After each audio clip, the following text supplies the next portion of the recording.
The slaughter of 50% of all wildlife on Earth during my lifetime is a blight on humanity. We are all powerful if we collaborate. It's not the time for one organization or ego to be pitching against another. It's time to throw all our differences aside, as we don't have time anymore. It's now or never. This is it. Poaching, corruption, and archaic policy, Africa's wildlife often stands alone, unprotected.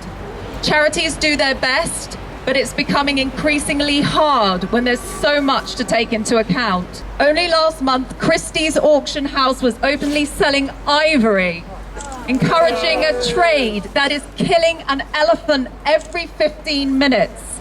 And now we can't count more than 15,000 lions in the whole of Africa, and still hunting trophies pour into our country. I'm embarrassed and ashamed by Great Britain. A country is supposed to be a first world country, an intelligent country, a country at the forefront of environmental protection. It's time they joined Australia and France and now the Netherlands and banned trophy imports now. A dear friend of mine, an extremely brave man, Mark Hiley of National Park Rescue, has recently travelled to Malawi in order to rebuild their national parks, using an army to retrain corrupt park rangers. He has witnessed rangers first-hand poaching the very animals they were employed to protect. He has seen money changing hands amongst high-ranking businessmen and has had to contend with a deep embedded African hunting culture which goes back thousands of years. These are just a few of the obstacles we face every day in our fight to save Africa's wildlife. I've just returned from South Africa with TV presenter Nigel Marvin. We witnessed countless snares in the bush. I can't even go into the complexity of the situation out there right now. We met with private park owners who justified rich hunters paying them money to kill a threatened animal and call it conservation. They told me that the money would help them build a fence to protect the other animals from poachers. This common idea of hunting conservation is just one of the ludicrous ideologies we're up against. We met local villagers who told us firsthand that they want to kill off all the animals, as they believe that they are now just the property of white men, as all the game reserves are electrically fenced off from them and none of them feel like the animals belong to them anymore. We all have the power to do something. So let's all walk in unison and not feel weak. Today this changes. Today we don't just walk for lions, we walk for the future of our wildlife. Trophy hunting! Ban trophy hunting! Ban trophy hunting! Ban trophy hunting!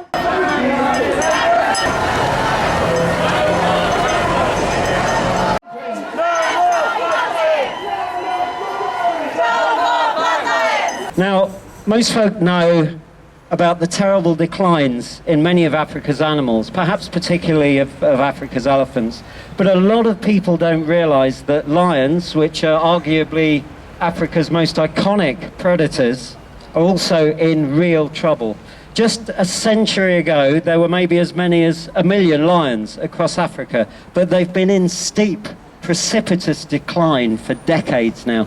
In my lifetime alone, Africa's lions have declined from about perhaps 100,000 to as few as 20,000 today. That's a shocking decline of 80% or more over just a few short years. And the remaining animals live, or many of them live, in fragmented populations scattered across perhaps just 8% of their traditional historic range.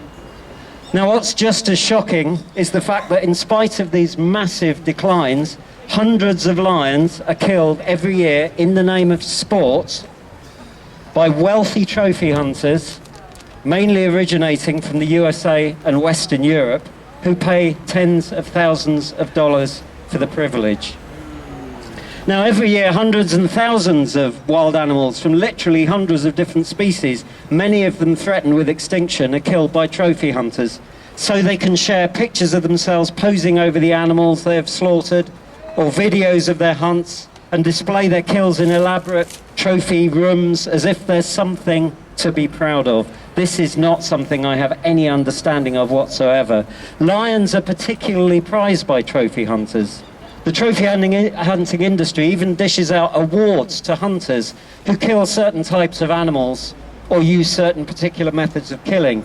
Just to give you an example, Safari Club International offers a Cats of the World Grand Slam award for hunters who kill at least 4 species of wild cat, including lions. Of course, this has been going on for decades. In the past decade alone, around 5,500 lion trophy items were exported to the US and around 3,500 to EU countries. However, I think the killing of Cecil the lion in Zimbabwe last year by Walter Palmer, a dentist from Minnesota, created outrage and really brought this trophy hunting issue, this appalling issue, to public attention.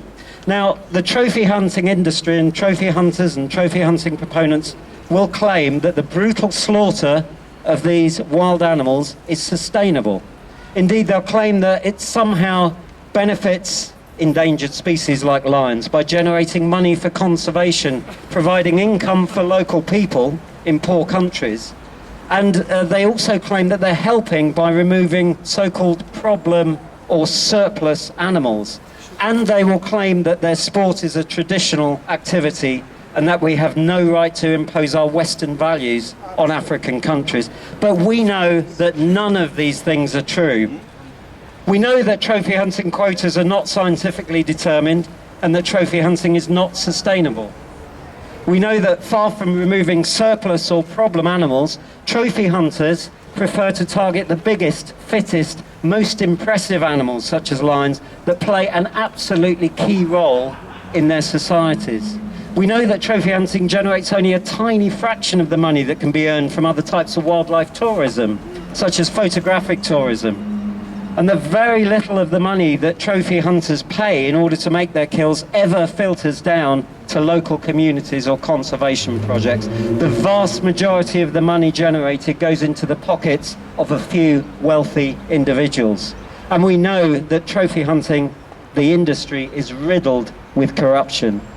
We know that far from being a traditional activity in Africa, trophy hunting is a relic from a colonial past and was exported to Africa by Westerners during colonial times.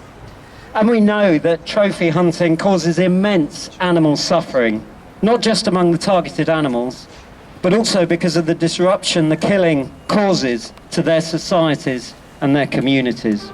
In the case of lions, the cruelest, most cynical and greed-driven form of trophy hunting has emerged in South Africa in the form of so-called canned hunting, where lions are intensively bred for the bullet to be released into small enclosures and shot by the paying client. Virginia McKenna with us today. Can I have a round of applause for Virginia McKenna, please? That changed our lives forever. In those days, no one could have imagined that within our lifetime, wild lions and many of Africa's other wild species would be under such threat. The numbers, as I'm sure you're aware, are startling. 50 years ago, there were 100,000 lions, maybe more, across the continent of Africa. Today, there are perhaps as few as 20,000.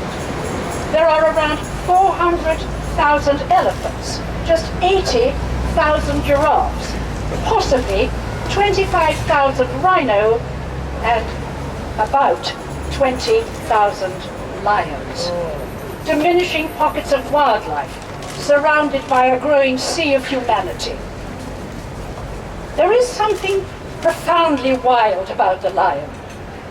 There is the magnificent, caring nature of the elephant, the raw prehistoric power of the rhino, the grace of the leopard, but the lion embodies majesty and has an untamed spirit. Working with lions on board free all those years ago, I never was in any doubt, regardless of where the individual lamb had been raised from a cub, that this was not a tame animal, but a wild animal through and through. I suppose that's why, when I see lions cooped up in zoos or made to perform ridiculous tricks in circuses, it's not only the intrinsic deprivation or suffering, that I observe with such sadness, but the loss of their ability to be themselves, to behave according to their evolved nature and their right to freely express it. Wild lambs are under massive and relentless pressure throughout their remaining range, right across Africa. Their habitats being divided, diminished, and destroyed. Their natural prey, the herds of antelope, gazelle, and zebra, are also in decline, all too often poached for bushmeat. And when lions are compelled for their survival to stray into land now claimed by people and take a cow or a goat, they are relentlessly persecuted and speared, poisoned, or shot. To all the challenges that threaten the survival of wild lambs, we must add one more: trophy hunting. Few knew, just 12 months ago, that lambs were still being killed in the hundreds each year as trophies. Then an American dentist killed Cecil. And all that changed. I'm not going there for a filling. Right. Now we all know, and we are disgusted. Yes.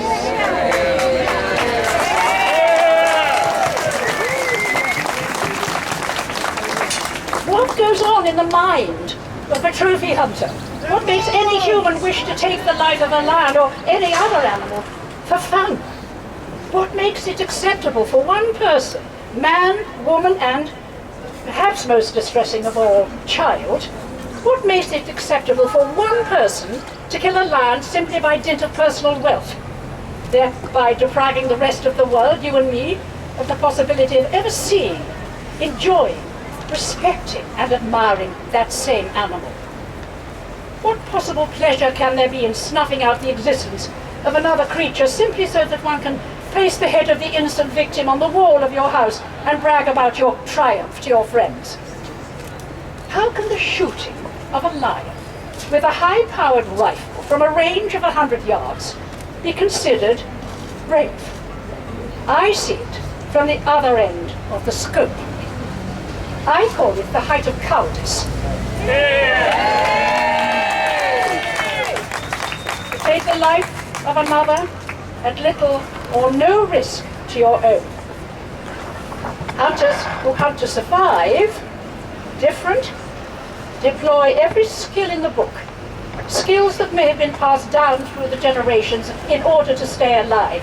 But hunters, or maybe that is too respectful a term, but killers who slaughter tens of thousands of wild animals every year for so-called sport have no excuse. Their bloodlust overrides their humanity for no better reason than personal self-gratification. That is why, along with so many others, Born Free, the charity Bill, our eldest son Will, and I founded over 32 years ago, has fought so long and hard for the recognition of animals as individuals, individuals with needs and desires, who can show affection and remorse, can be happy and sad, and have a right to live without unnecessary fear and persecution.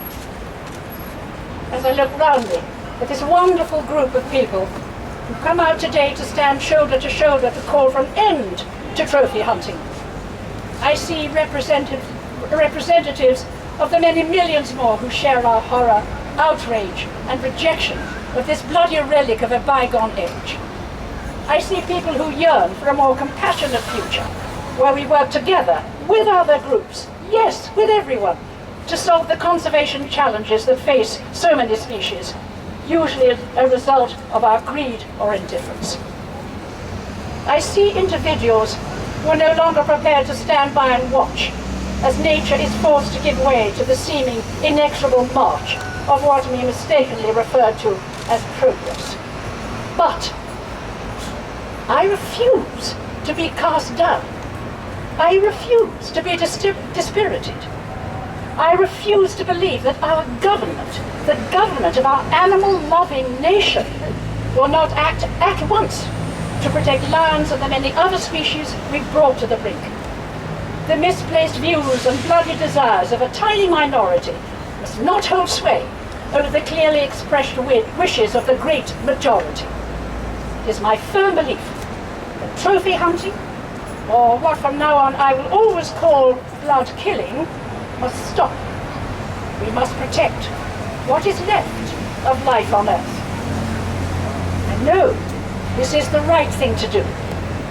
The only question that remains is, do we have the will to make it a reality?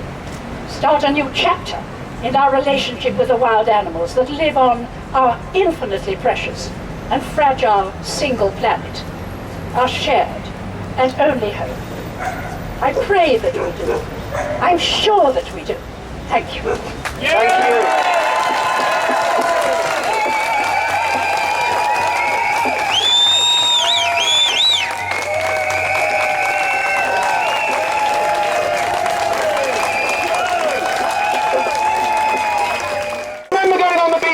Morning and being asked by the presenters, who were really, really genuinely shocked, do people truly kill lions today? Yes, they do. Do they kill them with bows? Yes, they do.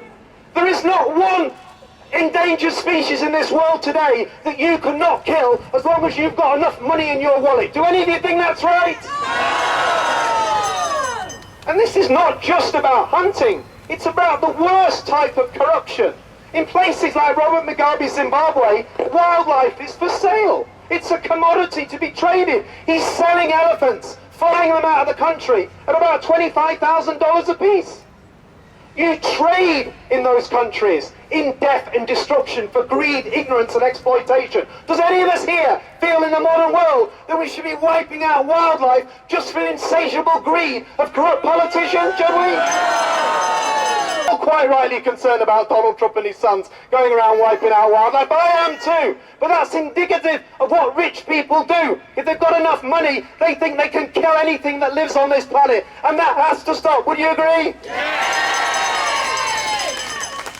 Peter Catt here from Lion Aid. Peter is one of the leading experts today. Hello, Lionhearts. Thank you all for coming. It's lovely to see you, and thank you, Stuart, for this wonderful job that you did. There is actually very little doubt that trophy hunting started right here in Great Britain. Lured by the then massive populations of Eastern Africa, aristocrats and the rich traveled to places like Kenya to engage what they called sportsmanship.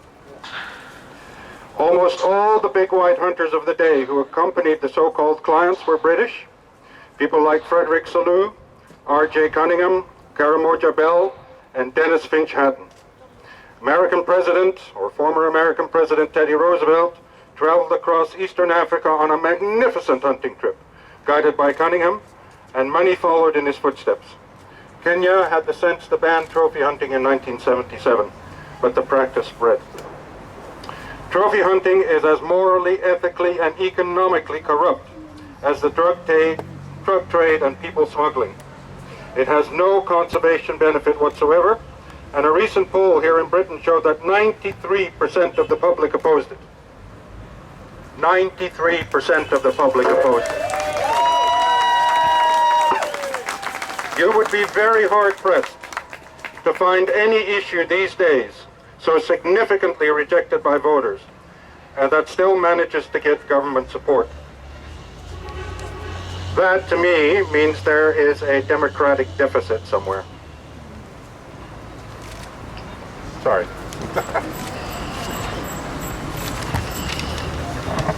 But the trophy hunting rhetoric, that hunting is conservation, still manages to echo around the halls of parliaments and the US Congress, and even in some British palaces.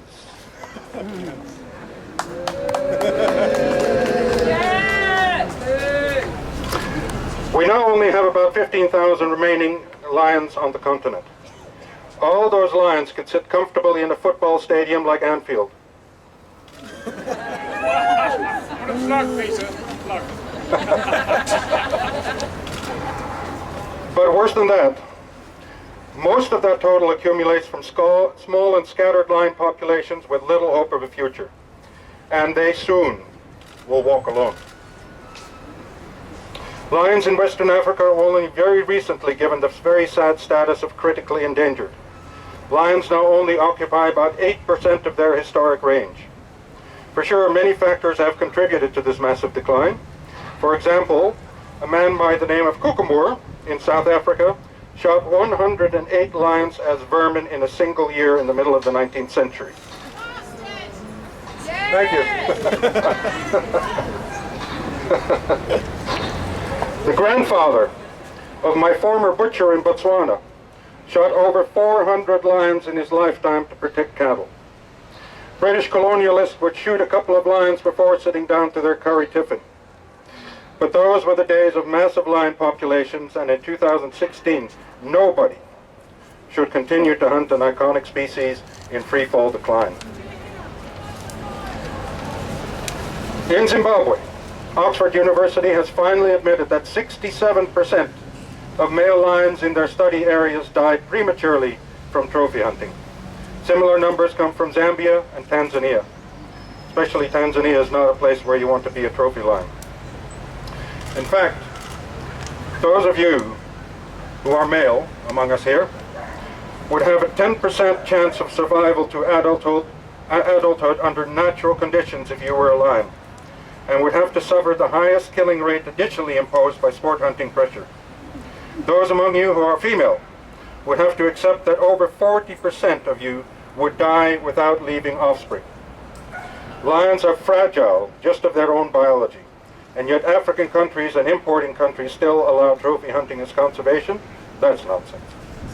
It should sadden us that many NGOs and the alphabet soup of those engaged in so-called conservation still support trophy hunting of lions.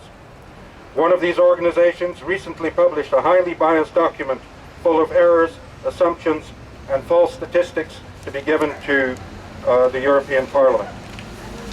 We should not accept such manipulations, and I hope our organizations represented here will continue to push as hard as we can to end this sordid trophy hunting practice. We have allies. 2 days ago, the Netherlands, my country, thank you very much, decided to ban all lion trophy hunting imports. Yes.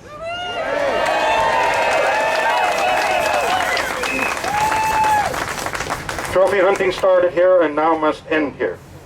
High time that Britain joined countries like Australia, France, and now the Netherlands to ban imports. And high time that Britain supported African nations like Kenya and Botswana, which have banned the practice. Educated governments need to reject trophy hunting as a failed practice that belongs in the 1900s. The British government needs to impose trophy bans for endangered and vulnerable species rather than listening to well-paid and biased lobbyists representing a small percentage of our population. Enough is enough, and no more lion hunting. Thank you all very much. Thank you. I'd like to bring on to this stage with me the charities that are doing this today, because we haven't seen that much yet of Four Paws and I4 and Save Me.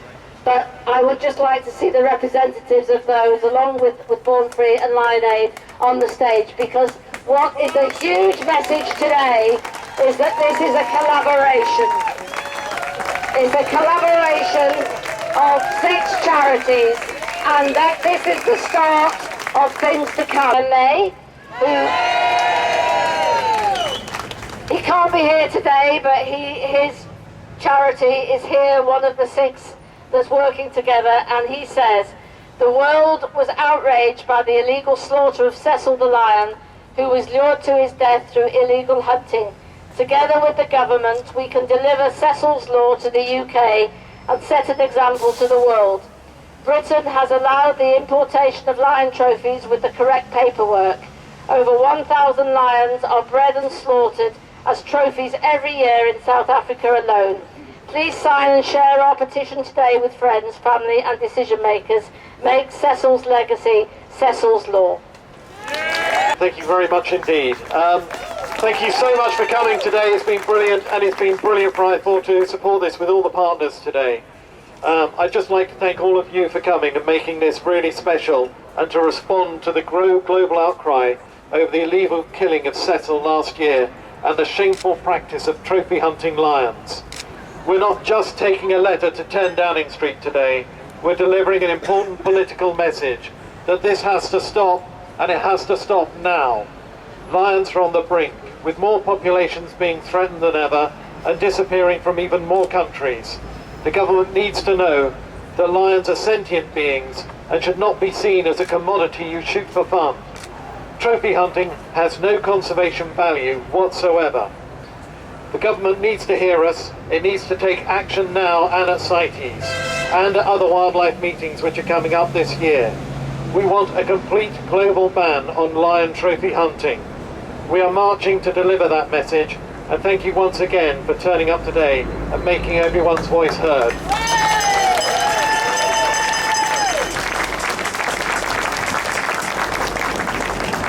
Okay, so it looks like I'm pretty much the last one to speak, and I didn't bring any notes, so bear with me. I thought with so many massively important people coming here today, there wouldn't be time for me to say anything, but I'm going to say a few words.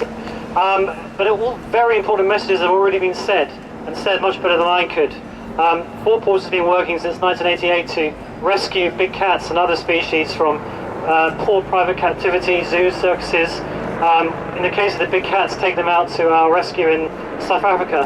And you can imagine how much effort goes into rescuing big cats, getting them free, to transporting them, to making sure they're acclimatized in their environment, and making sure they live out their lives as close as possible to what they were taken away from in the first place. So you can imagine how much it hurts us, and all of you, I'm sure, to know that the same country where we have our rescue is also breeding lions specifically to be shot, and in their thousands. 6,000 in captivity at the moment, 1,000 a year shot. Again, it's canned hunting that we've been pushing against for a long time now, and we still are. Recommend, as always, to anyone who have any friends, family, going overseas, travelling, check airlines, make sure they don't do trophy imports, check any volunteer sanctuaries, make sure they're real sanctuaries and not fronts for canned lion hunts. Spread the word, social media, all that sort of thing, really, really important. But yes, canned hunting is one of two different kinds of hunting, but they're both really disgusting. I think we can all agree about that. Wild or canned, yeah? So, let's go in there and try and make it stop. Thank you very much. The statements we've got, the first one came from Adam Segalski, who I've already told you about, who's done all these wonderful graphics. And he said, "It's a great honour to be part of this historic march in London with so many great charities. One protest will stand with you in solidarity from the United States. Time is running out for these magnificent beings, and if we don't take a stand today, they may not have a tomorrow." Well done, Adam. The second statement comes from an important member of Parliament, and he's a Conservative MP, but I met him because he happened to be the MP for my mother's constituency in North Wales. So when I was visiting her, I met him, and he probably wished he hadn't met me to begin with, because I then gave him a mouthful about conservation and how we weren't saving lions. And he took all this on the chin and said, "Come and talk to me in Westminster." So Peter and I went to talk to him, and he's very moved and he wants to do something. And he brought the adjournment debate in November, which was received by Rory Stewart. He can't be here today because he's back in his constituency in Colwyn Bay, but he has left this message. "I was very happy to recently bring an adjournment debate to Parliament on the issue of lion trophy hunting. The essential message of my speech was that there should be no longer any tolerance of lion trophy hunting and the import of lion products into the UK. I stand with LionAid in calling for an implementation of all the proposals I outlined in the adjournment debate. I urge the government to use all means at its disposal to ensure that proper conservation measures for African lions are implemented in the shortest time frame." Yes. My enormous pleasure to welcome you to James Cosburn. I consider trophy hunting to be a crime. And I consider it to be a crime against humanity. Because, let me ask you a question. How can some man who has a great deal of money and has severe mental problems kill something that is our heritage? He has no right to do that. Morally, he has no right. Whatever the laws say, the moral law is you cannot do that. We cannot say to our grandchildren, we didn't do anything. when we look at Africa, when there will be no lions, there will be no elephants. There'll just be housing and farming, and what a legacy that would be if we had done that. All I would say is that if those people over there won't listen to us now, we will make them listen.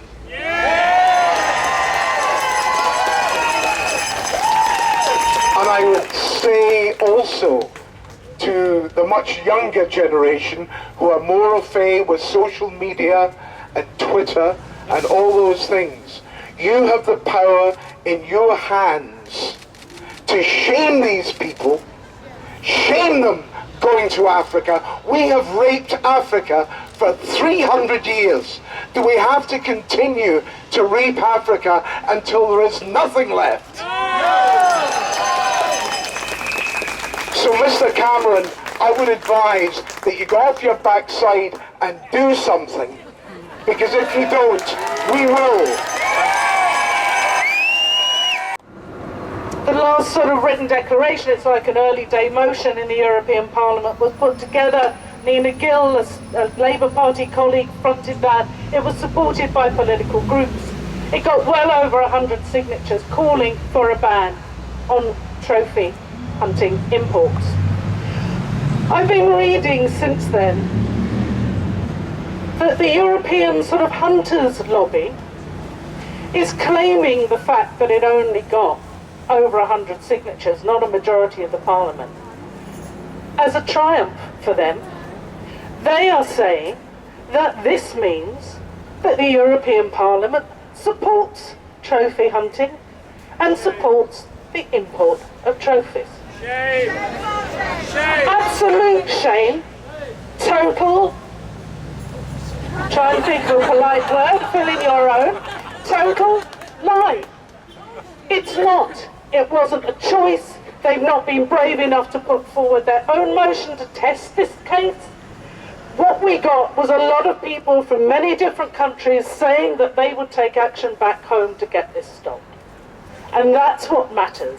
It's a number of people who are willing to move this forward, the people who were willing to put their names on the line. And people don't sign these declarations for all sorts of reasons, not because they support the opposite of what's on the paper. That, as I say, is a total lie. Yes. Arrest the trophy hunters. Make it a crime. So therefore, what's just happened in the Netherlands, with the Dutch government saying they're going to move forward and ban the imports of trophies, I think is brilliant. They, at the moment, yes, big shout to the Netherlands. They, at the moment, chair the Council, the leadership, the 28 governments of the European Union together. Therefore, their move is really important. We should be pushing for all other governments to sign up to make a unilateral ban, but also to work cross-border, that we ban this at the European level. No loopholes in this. And I think we can do that. That we're looking, there's the action plan on wildlife crime that's coming forward, where we can be really active on that and ask for much stronger legislation, and legislation that actually will be implemented, because that's often the problem. It's there on the books, but it's not implemented. To really end this, part of the whole strategy is you reduce demand, therefore ban the trophies. Don't make it a glorious thing for some people to, instead of having the beautiful photos that we have here on their wall, to actually have the skulls of slaughtered creatures. Also be urging our government to follow the Dutch example, but to make sure we ban this across those 28 countries, so there's a really strong voice later in the year when we're talking about CITES again in Vietnam, to really push this on an international level and have a bit of moral high ground, at least on this issue. Thank you. Hey, no.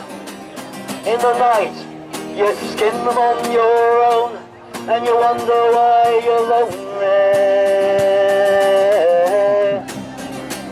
And you think to wage a war with a bottle of wine to cover up your bloody crime. Not used to kill.